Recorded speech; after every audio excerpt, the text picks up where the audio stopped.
From Hollywood, it's time now for Bob Bailey as... Johnny Dollar. Hugh Bryan, Mr. Dollar. How are you this morning? Not so good. I didn't sleep very well. How'd you do? I think I have about what you want on John Reardon. Well, if you haven't, I can get it from Mrs. Reardon. What? Well, I thought you didn't want to tell her about the report, that her husband might still be alive. She knows. She overheard us talking last night. Oh. Well, what do you want to do? I might as well look at what you have and get this over with. How about an hour from now? I'll be waiting for you.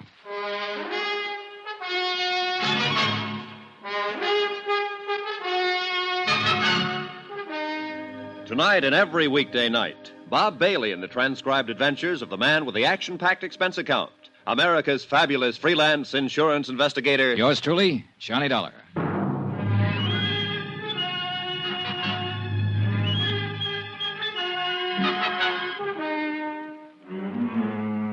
Expense account submitted by Special Investigator Johnny Dollar to the Universal Adjustment Bureau, Baltimore, Maryland.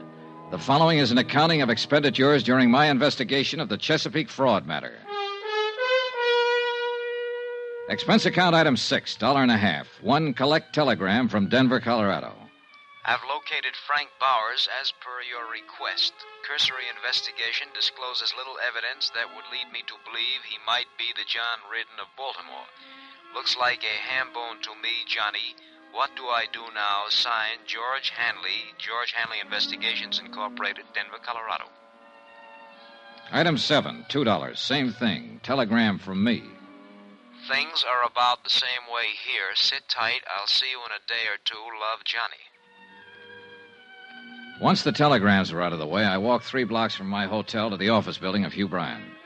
It was an impressive place full of lawyers and doctors. Hugh Bryan looked a little haggard when I saw him. It took me a while to get all this together. Half the night. There wasn't that big a rush. Oh, get it out of the way. The sooner you have what you need, the sooner you can make sure, and the sooner I won't worry about it anymore. Did you talk to Elizabeth yet today? No, just last night. Oh, I thought maybe she might have called you this morning. I'm so sorry for that girl. Well, don't feel too bad, Mr. Bryan. We both did everything we could to keep the report that her husband might be alive from her. Awkward as it was. Yes, I know. I still don't understand it, I guess. Well, a man named Coombs, an insurance official, thinks he saw Reardon in Denver last week using the name Frank Bowers. He's sure that Bowers was Reardon. If he turns out to be Reardon, the insurance company's been taken for $20,000 they paid to Elizabeth Reardon, just to set you straight. Well, that'd make Elizabeth party to a fraud. And John. Lord knows that's silly. Well, silly or not. Yes. Well, here's what I have. Now, this is one of the last pictures taken of John Reardon. Mm-hmm. Have the negatives? Yes, here. And these are some vital statistics on him. The physical part I got from his doctor. Mm-hmm. He stood an examination about a month before the accident. This the doctor's name here? Yes. Now, these other things are in his background and education. Here, a copy of his marriage license, birth certificate. How did you get hold of these things? Well, I handled a lot of business for John, filed a lot of his papers for him. These were just packed away. It took a while to find them. Hey. A copy of his fingerprints? Oh, would those help? More than any of this other stuff. Fingerprints aren't standard papers in anybody's file. Before John went in the Army, he did some engineering work for the proving grounds in Aberdeen. Oh. He was fingerprinted there. It was a gag at the time. He had a set of his own blown up and put on the wall in a picture frame. You know, just a joke. Oh. I dug them out of his personal things. Now then, here's a copy of his financial records, tax returns and whatnot. I spent about an hour in Hugh Bryan's office going over material that would help me in the investigation. The pictures and fingerprints were the most helpful items. After I'd finished, I went back to my hotel, packed my bags, and checked out.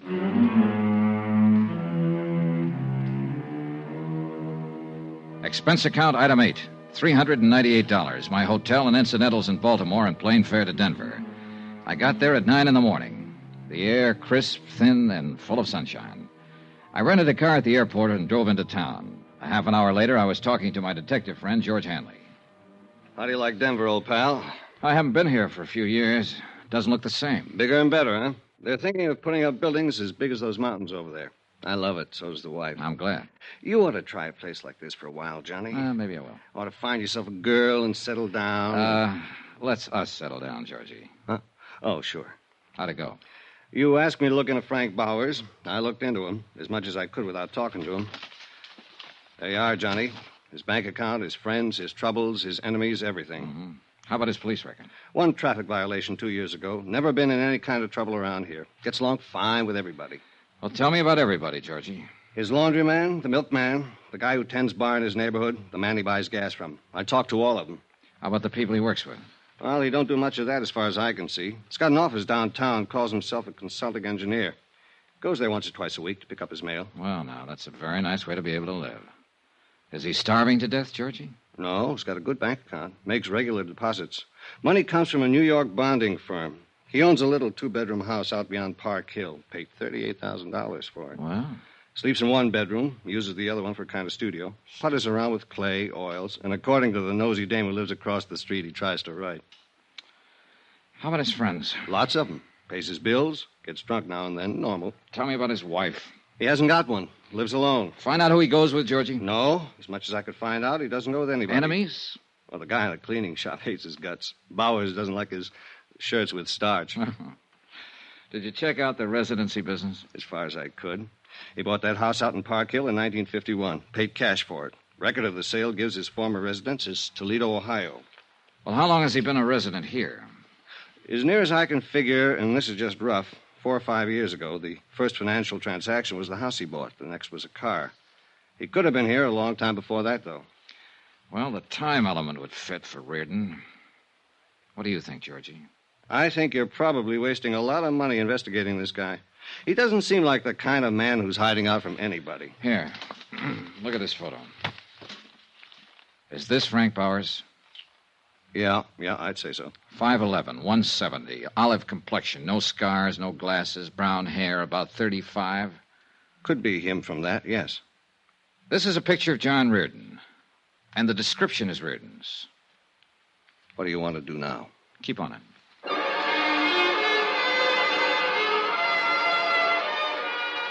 I got George Hanley busy making a check with some people in Toledo who could find out whether or not a Frank Bauer had once lived there. Then I took my rented car and drove out to the address Hanley had given me. It was in the east side of the city near the airport, a one-story frame house, a 53 Merc in the driveway. I'm looking for Mr. Frank Bowers. Oh, who are you? Johnny Dollar. Oh, I'm Frank Bauer. Well, I'm an insurance investigator, Mr. Bowers. I'd like to talk to you. Oh, come on in. Thank you. Take a chair anywhere, huh? What's on your mind? Just making a routine check, Mr. Bowers. Thought perhaps you could help me. I don't know anything about my neighbors, if that's that kind of thing. No, I'm running down a report that came across our office in Baltimore. Baltimore? Ever been there, Mr. Bowers? No. Swell place on Chesapeake Bay. Well, I like Denver. What's this all about? Well, do you happen to remember a few days ago when you were at a place called the Ship's Tavern? Well, that's in the Brown Palace. This was last Friday, to be exact. Should I remember? What I do, steal an ashtray or walk out on a check? Well, a man from Baltimore was there that day, Mr. Bowers. His name was Coombs. Paul Coombs. You met him. Well, did I? Yes, right at the bar. You had a drink or two with him. Well, I might have. I don't know whether to admit it or not. What are you getting at? I don't understand this. I know it seems confusing. Maybe this will help. Take a look at this. Mm-hmm. Now, you must admit you look a great deal like the man in that picture. Yeah. Yeah, I suppose I do. Well, I'll be darned. Hey, I'd do it that. You know, this could be a picture of me. That's why I'm here, Mr. Bowers. You see, the company I represent insured the man in this picture for quite an amount of money. His name was John Reardon. He was lost in a boat accident in Chesapeake Bay 5 years ago. The Mr. Coombs who met you at the bar here last week thought you were John Reardon. Well, I don't blame him. But I'm not. Close, though. Now, want to smoke? Oh, thanks.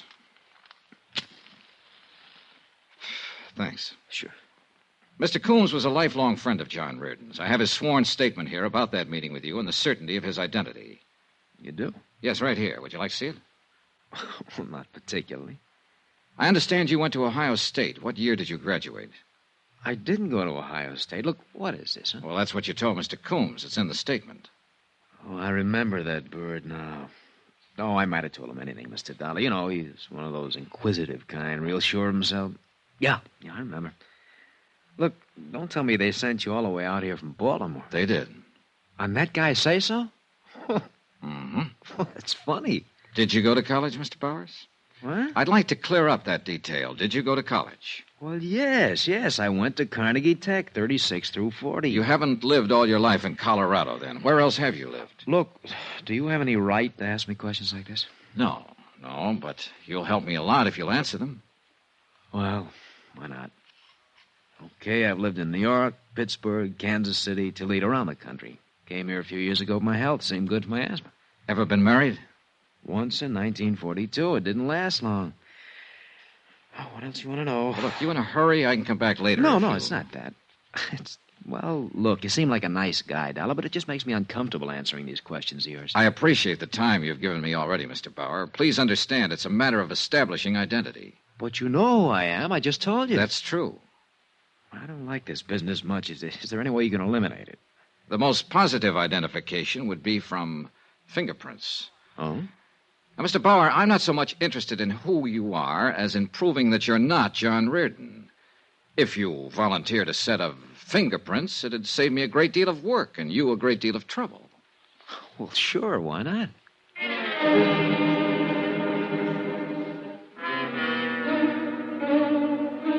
We drove downtown together to George Hanley's office and used the portable fingerprint kit. I took a complete set of Frank Bauer's prints he attached. I thanked him for his time and trouble, and he left. If he was trying to cover something, it certainly wasn't apparent from his conversational reactions. There had been a moment when I was sure he wasn't Frank Bauer. On the other hand, I was sure that he wasn't John Reardon. That cuts it, Johnny. Right thumb and index prints don't match at all.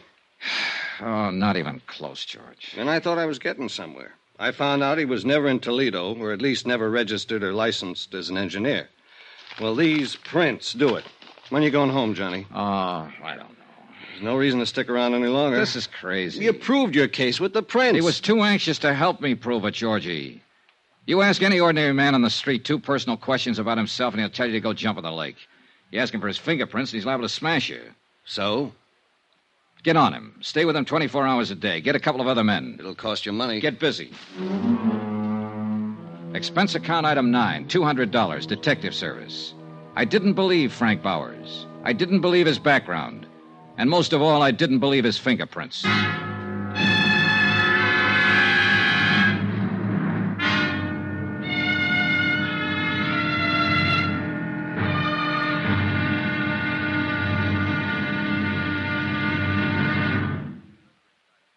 There'll be another exciting episode in our story of the Chesapeake fraud matter tomorrow. Tomorrow, another man comes to Denver. He doesn't check in a hotel or carry luggage. At least not much luggage. Just a .38 Colt. Join us, won't you? Yours truly, Johnny Dollar.